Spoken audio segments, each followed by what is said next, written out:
yang mengantongi sebagai negara agama, yang menjadikan agama tertentu sebagai agama negara. Dan hukum-hukum yang digunakan adalah hukum-hukum agama. Tetapi kenapa tidak aman masuk ke negara tersebut?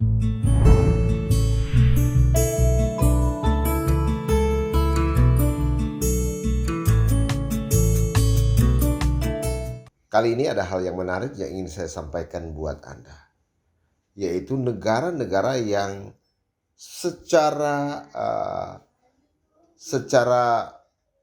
langsung ya ataupun tidak langsung tidak aman untuk dikunjungi.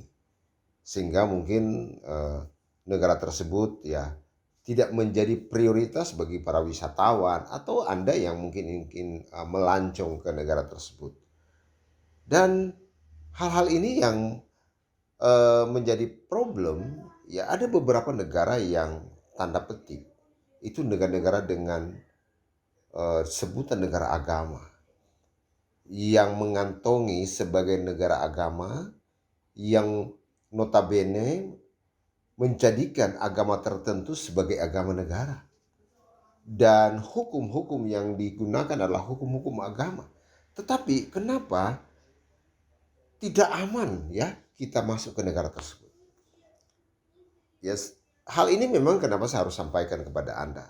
Ini menjadi semacam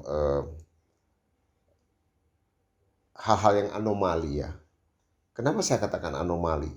Mestinya jika predikat suatu negara itu adalah negara agama, maka tingkat religi ya kepatuhan terhadap agamanya itu membuat negara itu aman.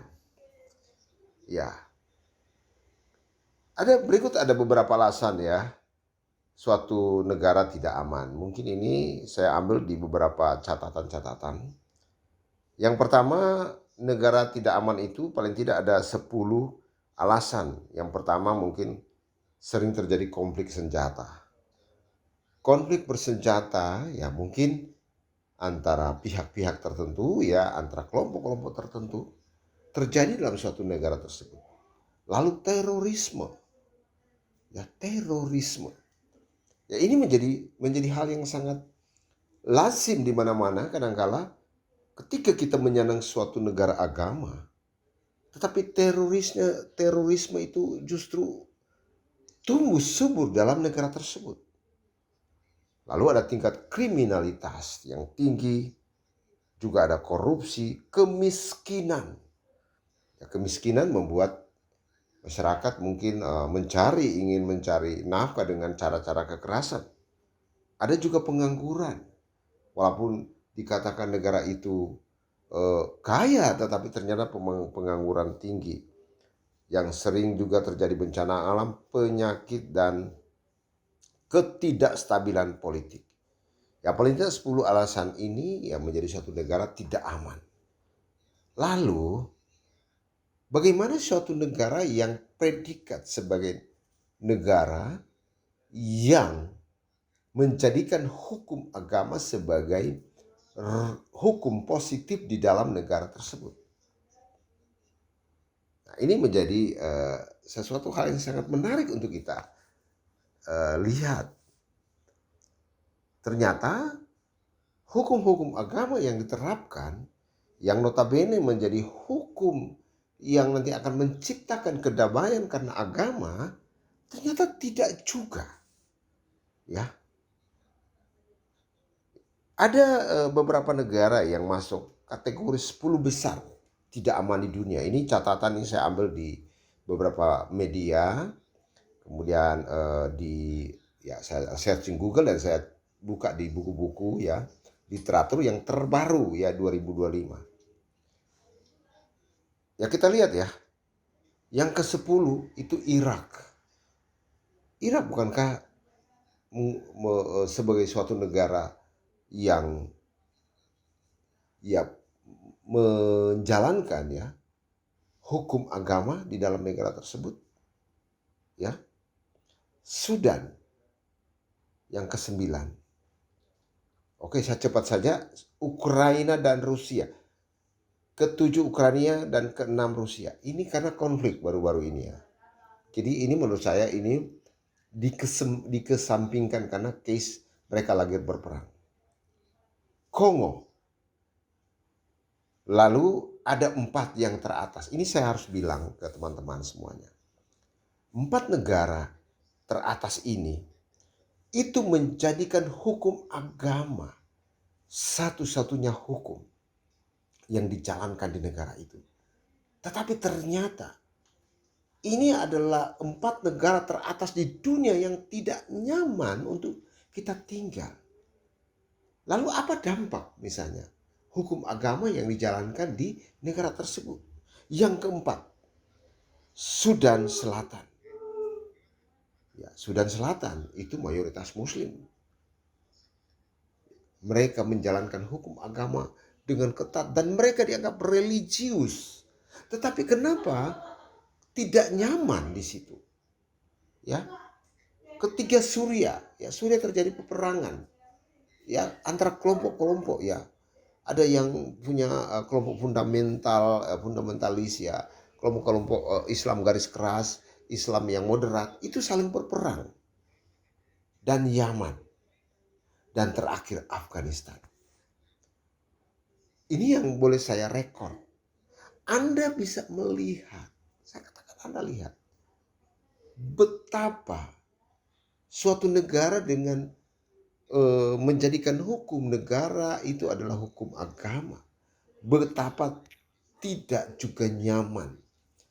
Bahkan, ya saya katakan, 10 negara ini mayoritas.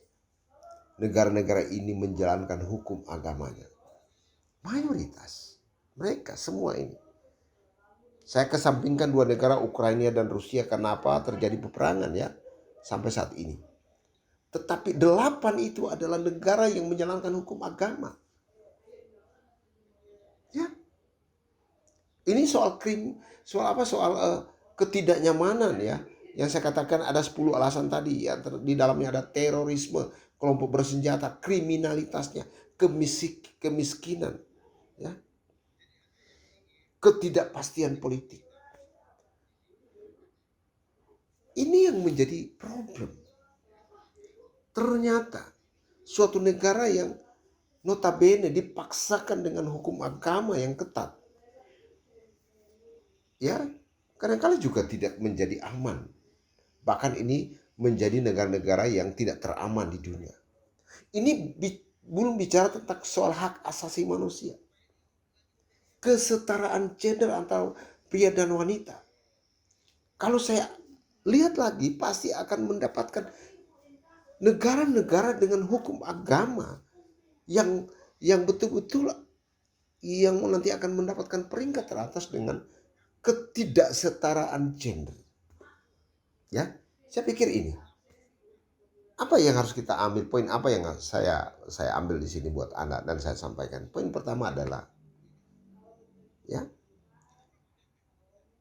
ternyata hukum agama yang sekarang kita jalankan ya, itu tidak menjamin Anda untuk damai. Ternyata masih ada celah-celah. Ya. Poin yang saya ambil itu, ternyata hukum agama yang sekarang ini mungkin Anda yang paham dengan hukum agama ya, itu ada celah untuk menjadi seseorang yang tidak menjalankan hukum dengan baik ya, tidak menciptakan damai. Saya menawarkan kepada Anda, Yesus pernah berkata, saya mengimani Yesus sebagai Tuhan dan Juru Selamat. Dia berkata begini, kasihilah sesamamu manusia seperti dirimu sendiri. Ini hukum yang sungguh luar biasa. Kasihilah sesamamu manusia seperti dirimu sendiri. Dan dia terakhir dia mengatakan sebelum dia naik ke sorga, Yesus naik ke sorga, dia katakan, aku memberikan hukum yang baru kepadamu agar kamu saling mengasihi. Sebenarnya ketika dia katakan begini, Yesus katakan hal-hal seperti ini agar kamu saling mengasihi. Kita harus hidup dalam hal yang hidup dalam inklusif. Tidak ada kelompok-kelompok lagi. Tidak ada kelompok-kelompok lagi. Kita mentaati hukum pemerintah. Ya, itu.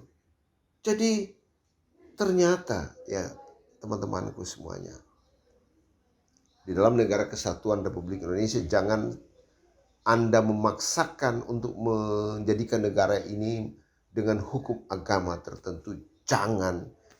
Saya katakan 10 negara saja.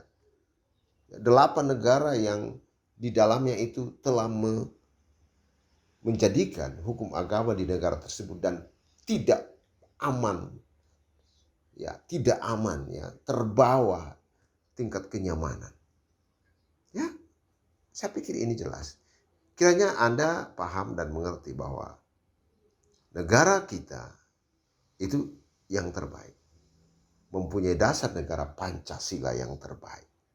Negara Kesatuan Republik Indonesia dengan Bhinneka Tunggal Ika yang terbaik. Kiranya Tuhan Yesus memberkati. Amin.